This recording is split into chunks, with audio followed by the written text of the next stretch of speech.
Minsan talaga hindi maiiwasan sa sobrang intense ng kanilang laban. May mga fans talaga na gustong makikisaw-saw sa kanilang bakbakan. Dito nga na senaryo may gustong paalisin si Ref, pero mukhang matigas at ayaw lumabas ng isang fan. Kaya tuloy ang kasalan tuloy ang kanilang laban. Ang nakalusot at nakalayup nga dito si Raisus Bahinte. Aba, sabay titig naman ito sa mga fans ng mga kalaban. At medyo nadala nga dito si Maki Pellegrino. Alam nyo naman, ito si Maki pag nakashoot, ilang tahimik lang yan. Kaya lang mukhang tinatrash talk si Idol, kaya nangaasar din ito. Pero pakinggan nyo yung sinabi ni Cap Mart dito.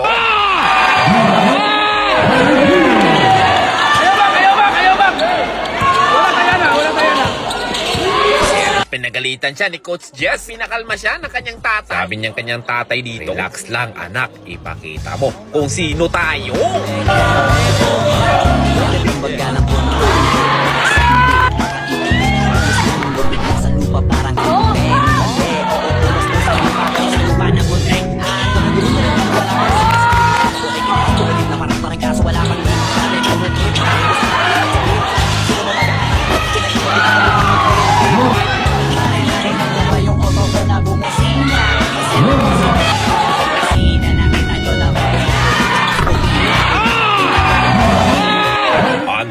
Grabe si Maki Boy. Kaya dito muna tayo sa kanilang final sa Iskander Cup. Pasensya na mga bossing kung medyo natagalan tayo sa pag-upload. Marami lang tayong inuuna. Dahil nga nung nawala yung account ko, totoo lang mga boss, wala tayong sinahod. Kaya back to grind si Players Panel. Sana maintindihan nyo ako mga bossing. Yung inaabangan nyo na video sa 3 de Mayo. Basta abang-abang lang mga boss, ma-upload ko din yan. By the way, yung laban nila dito sa finals, ay parating ang lamang dito mga Ateneo. First quarter pa lang at hanggang third. Dahil yan sa malupitang pinakita dito ni Maki Pellegrino. Mantakin nyo mga bossing, nakapagtala nga ito ng 34 points. Grabe, napakahalimaw ni Idol. Pero pagdating sa fourth quarter, puntos na lang sana at makakahabol na dito ang mga taga-Mapua. Galing nga sa 17 points ang lamang. Kurado nga yan nung tinamaan ng malas ang lahat. Nakapag-run nga dito ang mga taga-Mapua ng 15 by nothing. At napako dito ang mga taga-Ateneo sa 76 na score. Hindi na lang, hindi ito pumasok ang dalawang free throw ni si Rafika.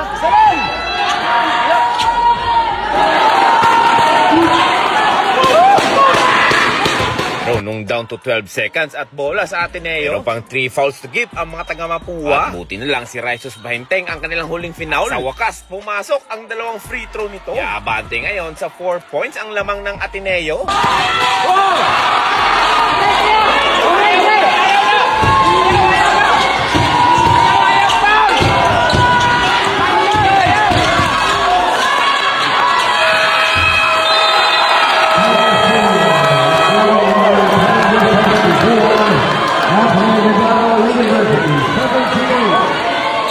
And for the 1 0.